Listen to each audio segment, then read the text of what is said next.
All right. Hi, I'm Wendell. Welcome back. Welcome back to the WBL. Today is February something, 2045. Is it 2045? Yankee, is it 2045? It's 2045. Goddamn, man. Wake Come a me up long when way. it's 2046. Oh, man. This year's going to be so crappy, man. Yeah. My Moscow team. What the hell's happened with them? I don't know, man. That's how teams are up and down. You started out. No, no. I remember in the 2044 thread, everyone was like, "Oh, yep, Moscow is going to be right there with Amsterdam," and Yeah, a bunch of sometimes those years liars. happen. I'll tell you what happened. Istanbul beat the shit out of Moscow. You guys Yeah. were like 13-0 against us or something like. It was ridiculous. Yeah, I have no idea how or why, but that's baseball. Yeah, you asshole. You set your team up to beat us. Damn it. Yeah. So anyway, what's Istanbul gonna do this year? Are you gonna continue to beat us like a drum? I know that. We'll see. Right now I'm comfortable with my rotation. I have 4 or 5 like good young pitchers and even more guys who can kind of step into that number 5 role. So my pitching should be a lot better, and that's what was really hurting my team last year. Yeah. As far as the lineup, I have about 8 or 9 middle infielders that could go either way, like testing them all out in spring training throughout the year. I mean, I picked up a Roscoe from Las Vegas who he was in my farm system, so he might be really good or he might just be a defensive guy. Or he'll probably get hurt. Yeah. Well, yeah, I had some key injuries at really rough times last year. Like Aguirre got hurt for about 6 weeks, which hurt my playoff run, and I lost Duarte. Yeah. Aguirre? Okay. He's my second baseman. Every or time I look at him, shortstop. I think Aguirre, like Mark Aguirre, but I see that. Yeah. Well, you know what? Your team, I think you led the league. I think you led the WBL in home runs or something like that. Yeah, I believe we were first. So Definitely in the North League. So you guys were a run-scoring machine. You just needed the pitching and the defense. So I hear you don't value defense at all. Is this true? Is this allegation correct? yeah, I mean, I was going at it a little bit with OU yesterday. I think kind of. Well, it's more how to build a team in the long term. Like, Yeah. I would start a shortstop who's kind of poor at defense if it throws in an extra hitter. But if that's not the case, then I mean, obviously the optimal is perfect defense everywhere. Sure, But sometimes it's just you don't have players like that. Like my team right now, even I really don't have. Like I have Keo, who's a good shortstop, and that's it. I believe maybe I have someone else. So it's like, but he's such a bad bat these days. Like yeah. it's just it's too risky. He had like a 0.1 WAR last year or the year before, and Kiyomizu. yeah, Kiyomizu. Yeah. He had a Yeah. 0.1 WAR, so it's I don't like to sacrifice WAR for just to have a good defender. Right. But I mean, you can also kind of see how that plays out with my rotation having such bad numbers. So I guess it's a double-edged sword. But that's why I value guys like. I think Noda's the most valuable player in the league for Seoul. I agree with you. I think he is the MVP of the entire, probably the entire league. Yeah. Yeah, I think if Carl ever wanted to trade him, he could get like any 3 players in the league, just naming whoever he wanted, because I think a player like that is so valuable, even past the numbers. I think he'd be worth it too.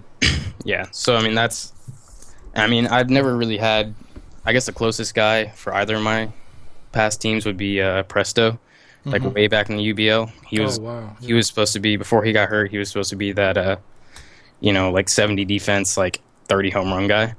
So I mean, players like that just don't come around though. You have to, I guess, acquire players where what the market has. So one thing I found coming back to the WBL after an absence here is that the GMs are a lot smarter about players and value these days. And also, I'm a lot dumber. Not that I was smart to begin with, but I'm still trying to get some traction. I got today was my last day in the classroom. I'm sad panda today. Really enjoy my time in the classroom, but I had a student in one of my Tuesday, Thursday classes who he is he was a fantastic baseball player, and he is playing baseball. He's playing baseball on a scholarship at our small college, University of Central Oklahoma. It's Nice. It's like a Division III or something. Yeah. And I had a running conversation with him this semester about my crappy 2044 season and how I went after pitching and left, kind of hitting as sort of just hopefully it would come in, hopefully it'd work. And Right. And he said, that, he's run some fantasy baseball leagues and stuff, and he always goes after hitting. He takes your approach. He says hitting first, and just hope there's some defense, and then try to get whatever pitching he could get. And he's had a lot of success with it. And so, you know what? That's not my style. I really like pitching. I like my pitching, but I might have to change.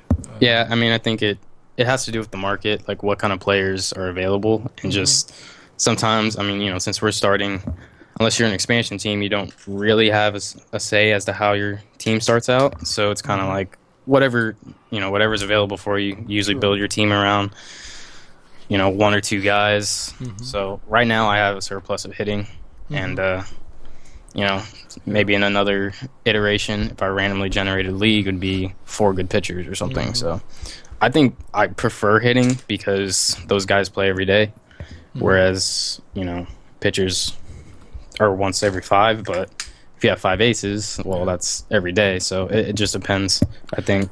So I got to ask you, the number 2 burning question in my mind is: are you in the Domino Garnett sweepstakes? I am not. Oh man, throw that on the WBL trade rumors, but I am not. I have enough outfielders, so you have enough outfield. I have more outfielders. Like Garnett is just another outfielder to you, man. Yeah, just another 40 home run guy. I think he is a very valuable player. He's still a pretty decent defender at the center if you need to squeeze him in, and he's great in left. I mean, a guy like that is very, very good, but I don't really have the money to spend on him with what I have at the moment. Yeah, same. But I think whoever gets him will be, in a pretty good position. Yeah. So I agree, man. That's man, he just tore my heart out and threw it away when he declined that player option. That caught me so unexpectedly. Osicki he said something about that, like a sim or two before it happened, and I was like, wait a minute, that can't possibly. Surely that won't. Sure. Oh, fuck. Yeah. And I was really disheartened when he turned it down. So. Anywho, he's going to get paid this year, though. He's definitely $22 million and counting. So. Yeah.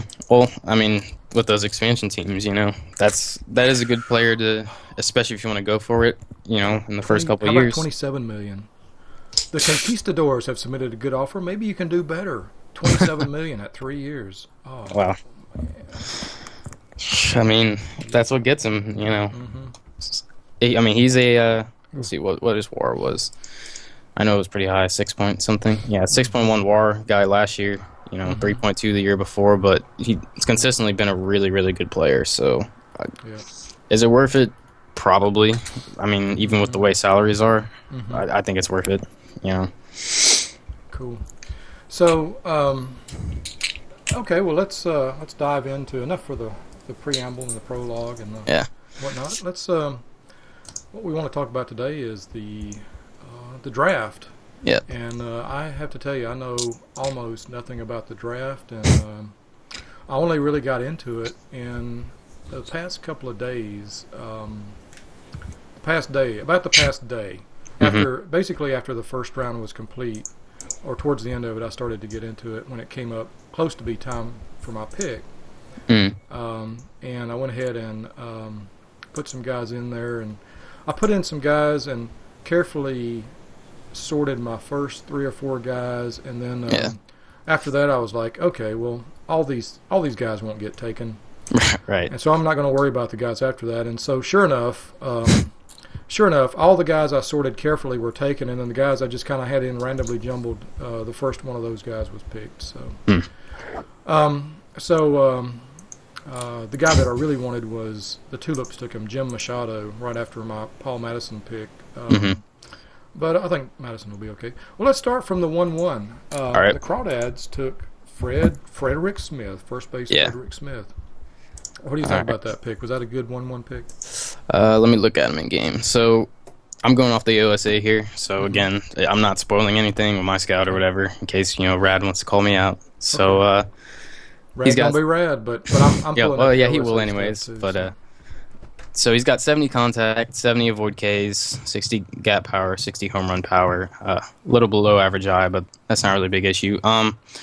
So he seems like a decent pick. His defense isn't great, but that's not necessarily a problem because he's a first baseman. Worst case scenario, you throw him at DH.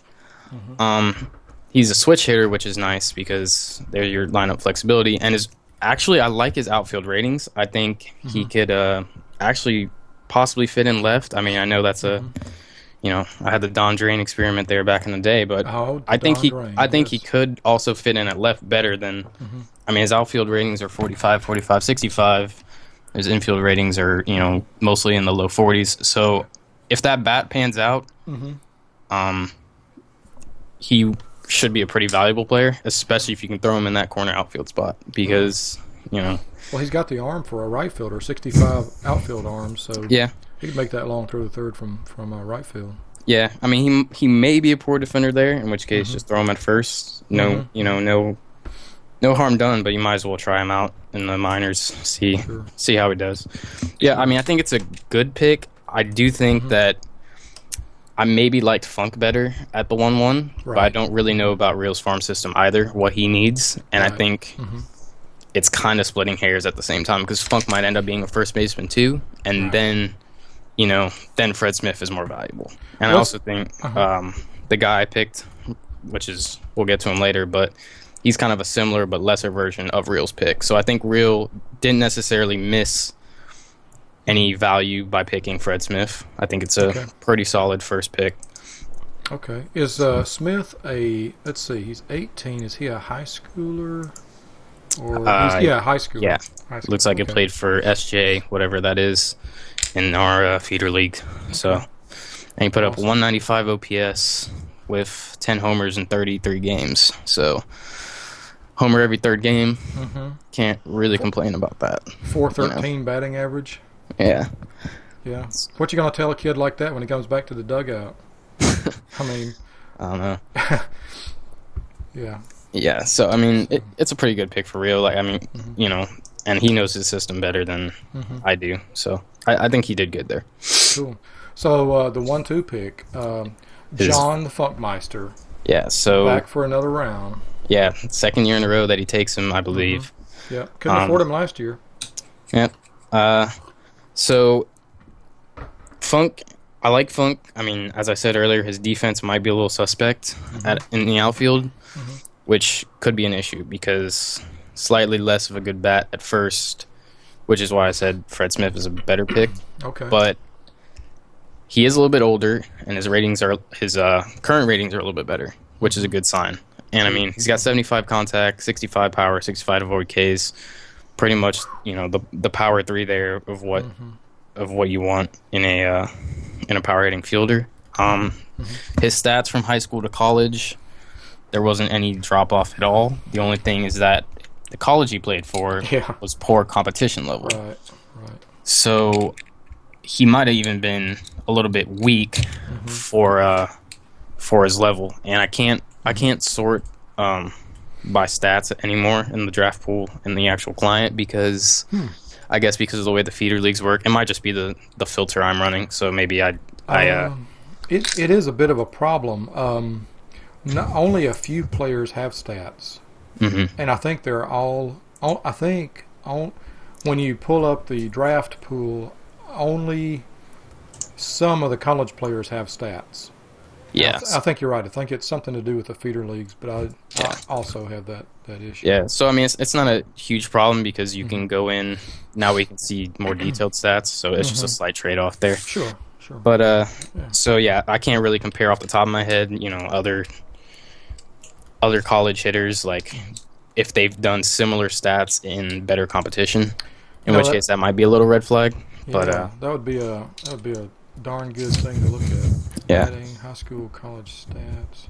Let's see if I can pull it up here. And I'm just going to quickly. I'm pulling up here and I'm sorting we've only got about 10 or 12 pitchers with stats. Yeah. And probably maybe 20 hitters with stats. And they're all, I believe they're all college level players. So, yeah. Maybe in the next draft we'll have more stats and yeah, that could do with it as well because we just implemented it. Right. So are you pretty happy? You enjoying the feeder league thing? Yeah, I am. I always thought it was a good idea. I think it'll be fun to see how players progress from year to year within the leagues, and it's another way to evaluate players. You might have a guy who has 2 stars but hit 40 home runs, and it's like, okay, that guy's obviously a diamond in the rough, and see, right. So it'll definitely change the way we evaluate the draft, which is a good thing, I think. Sure. Instead of just the same, oh, this guy has 3 stars, I'll take him. Once in a while, I get this crazy idea. I want to go without ratings and just go pure stats. Yeah. Well, I mean, it's challenging, but it's supposedly that, like, I guess back in the day, from what I read on the OOTP forums, that was like the way to go, the way to determine things, because I mean, scouting reports fluctuate so much too.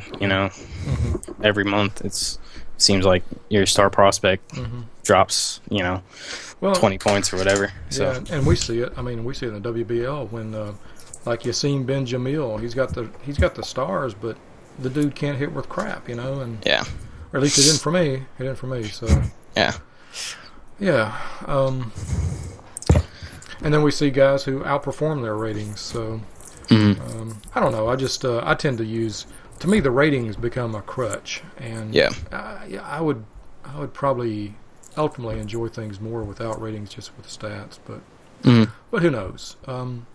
So you like the John Funk pick for the Bomber Bears? I like it, but it's a bit risky. So. I mean, he also has like low speed. Like I feel like he might end up being a first baseman, and he wouldn't be the worst first baseman in the world by any means. But I think if you wanted to take a first baseman, there was maybe some better options in the pool or whatever. But I think ultimately, like I said, he's a little bit more developed already, so he's less risk in that sense. It's just defensively. I mean, you could throw him a DH though, and he could be a 3 or 4 WAR guy anyways. Sure. So. That's something for Mike to decide, I think. So OSA rates him a decent outfield arm, a 55 arm, a 50 error, and a 40 outfield range. Yeah. So that's not a whole lot of range to cover. I would presume with that kind of arm, you'd want him in left field, and that's his position right now. Yeah, you got to hide him in left field, I think. Hide him in left field and pair him up with a center fielder who has great range and speed, right? So, definitely. Yeah. I mean, we were debating that yesterday too, whether how much of an impact like other players have on defense, in the actual OOTP game. If you have a center fielder with 80, how much do they help the left fielder, or is are they solely confined to their zone as far as the programming works? Right. So I don't really have an answer one way or the other, but I mean, I think someone in the thread was like, this is it. So that's, I don't know. Yeah, I don't either. But I enjoy talking about it. I enjoy thinking about it. It's I think the great beauty of this game is it prompts a lot of talk, a lot of thought, and definitely. Yeah, and I mean, it probably is ultimately just a dice roll, underneath everything, but it prompts a lot of good thinking. Yep. So the 1-3 pick. Yeah, so the 1-3 pick was a trade. It was Lisbon's that Sean ended up trading to Gooksta. Yep. It was one of his, 30 picks in the first round or whatever. Right. So before I talk about the actual pick, I want to just take a quick look at the guys that he got in the trade back. Okay. Sean. All right. So I'm in his top prospects right now because he's only got 8 prospects at all, so it should be easy to find them. The first guy is Ramon Ramos, who's on his A team right now. He's a 22-year-old pitcher, so I'm assuming he'll probably move up to let me see if I can find him in game. Okay.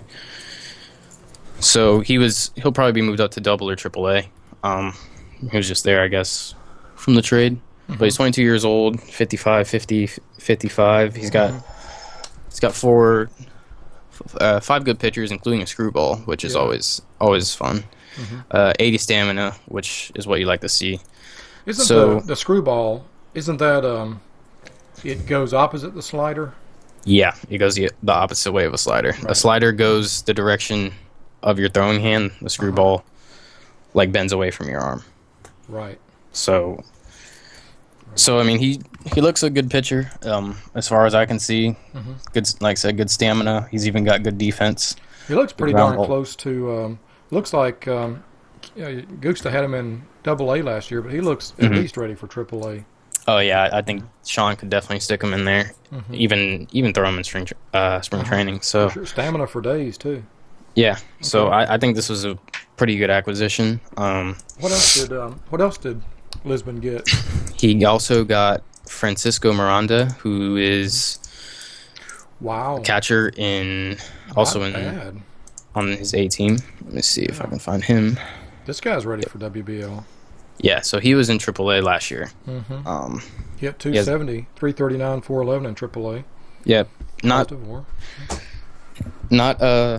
above 100 OPS plus, which is usually how I personally promote and demote, unless they're really good defensively. But I mean, I think he can definitely throw him in WBL. You think one more year cooking in AAA for this guy? He could go either way. I mean, you could give him a half year even, see how he does. He's got good defense, 70 catcher ability, 45 arms, so not many people are going to run on him.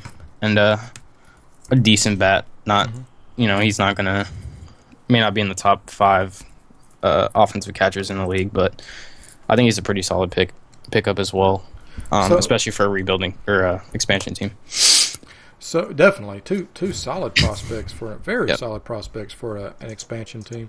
Right. So in return for that, well, and he also got the Lisbon also got the 121. So so that's another pick. I don't know who he picked, but I guess we'll get to that later. Yeah, outfielder Mark Riley with that pick. So basically he dropped 18 places in the first round and picked up two great prospects. Yeah, so I mean, it's almost like, he really didn't drop that far because the guys he got would have been, top. I don't know when they were picked in their respective drafts, but if they were international, but I think those guys are top 15 guys anyways. So I think he got really good value out of that trade.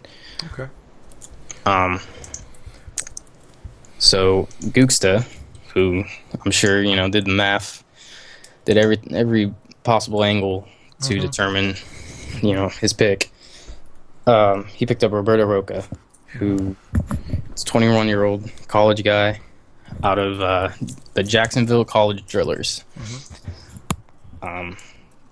He's got pretty good defense at short, 60, 55 at second base, which would definitely improve with experience. Same with third base, would definitely improve with experience. And not a bad bat. He hit 155 in the feeder league, 11 homers, 302. So I like it. It's a good pick. I mean, maybe he gave up a little bit too much, but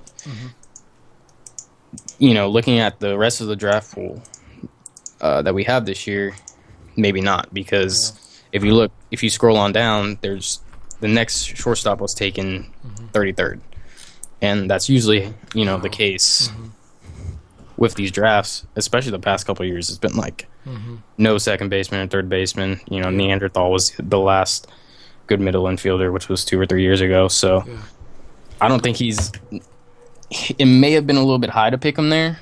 Like he could have even swapped his 5th pick with his 3rd pick probably and got just as good value. But at the end of the day, I think it's also pretty solid pick. I don't think he lost too much. Right. And with the shortage of good hitting shortstops, excellent fielding, good hitting shortstops we got in the league. Right. These kind of prospects do command a premium, and definitely. I guess Key West wanted to seize the moment and get the guy while he was still available. And OSA ranks Roca in the top, about the top 8 of in this year's draft pool. So yeah. So I don't think it's. I think it's a pretty good pick. Yeah. Okay. Cool. And he just gave up a Doumbé or a Dumb to you as well, right? Mm-hmm. Mm-hmm. So he definitely needs that shortstop in his organization. Yeah. Well, so Roca is a college. He's out of college. 21 years old, and he's got a long way to go, though. According to OSA, he's got a lot of development before he's WBL capable. Yeah. And at his best WBL capable, he's going to be kind of an average bat, good with good pop to the bat. Yeah. So. I mean, I could see him. He hit 11 home runs in college this year. I could see in his prime similar numbers. 11 home runs with good defense. Hovering around that 200, 290, 300 range of average as well. So not a bad pick overall. Not a bad pick. Yeah, you mentioned he got the number 5 pick. We'll get to that in just a minute. The 1-4 pick went to our other expansion team. Actually, this pick belonged to Lisbon, which was our one of our 2 expansion teams, and they traded it and moved down a little bit in the draft. And the next pick went to Huntington Beach Riffraff, B-Dub's team, Edward Moon. Yeah. So what do you think about Edward Moon? Edward Moon. Bad Moon Rising. Let me find him in game because I can't at the moment. Edward Moon. OSA does not rate this guy very highly. That's what I was gonna say. So they project him at 1.5 stars, but yeah. Well, I mean, stars aside, I don't really know if I like his batting ratings. His best 2 stats are 55 gap power and 60 avoid Ks, which is fine, but those are kind of the least of the 5, right? I mean, avoid Ks. I think avoid Ks is important, but with his eye only 30 or 40, it's less effective. I feel like. I mean, I don't know exactly.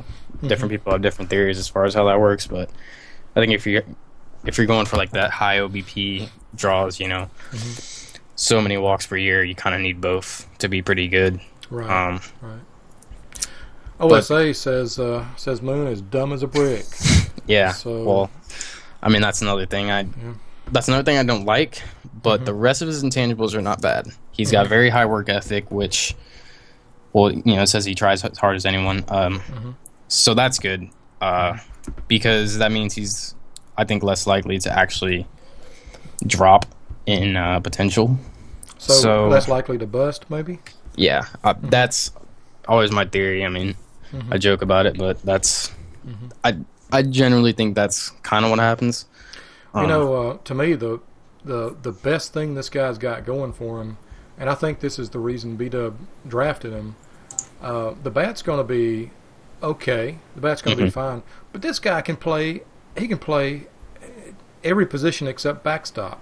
Yeah, I think that's actually pretty important because he's at 55 shortstop, 55 third base right now. I think with experience, he could be like a 60 in shortstop, maybe even a 65, and even higher at the other positions.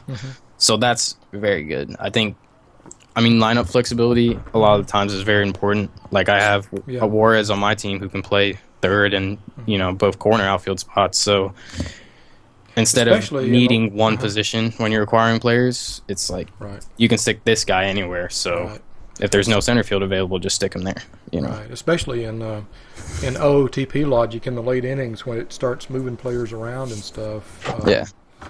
And it doesn't do it as much as it did back in the UBL where we were the old National League rules with the pitcher hitting, without the DH. But still, it does. OTP does move players around in late innings, and this guy, he can be moved in a lot of places and still not hurt you. So, I think Zippo, my catcher Zippo, was playing shortstop for an inning last year, and I was like, what the complete crap, man. So yeah, well, I know. I mean, Doe as well has been a constant crusader against the AI. Sure. How the managers or whatever, because they have done some really bizarre stuff. Like I can definitely agree there. So, do you like this pick at the 1-4 pick? I mean, looking at the rest of the pool, I think It's not bad. I think the good thing is that he is flexible, so it just leaves his options open for acquiring players as a with a blank roster. Mm-hmm. I think he probably could have gone for one of the pitchers that got picked next because there was actually a lot of pitching talent in this draft that was kind of just I'm seeing good guys even at number 16. Doe's pick where it's just like, how is this guy still on the board? Right. So he could have gone a pitcher over a batter, but it's not the worst pick because of the versatility we were talking about. Yeah, I'm just looking at the big board, and the next three picks were pitchers, then 3 more fielders, and then 3 more pitchers, 2 fielders, a pitcher. So a lot of pitching taken in this draft. Yeah. So I mean, on the other hand, it maybe also be a good thing to acquire hitting because there is so much pitching that you might be able to find some in a later round. Sure. Hey, let's. I'll tell you what, Yankee. Let's put a cut here, and we will wrap up the first round when we come back. Yeah, that sounds good to me. All right, man.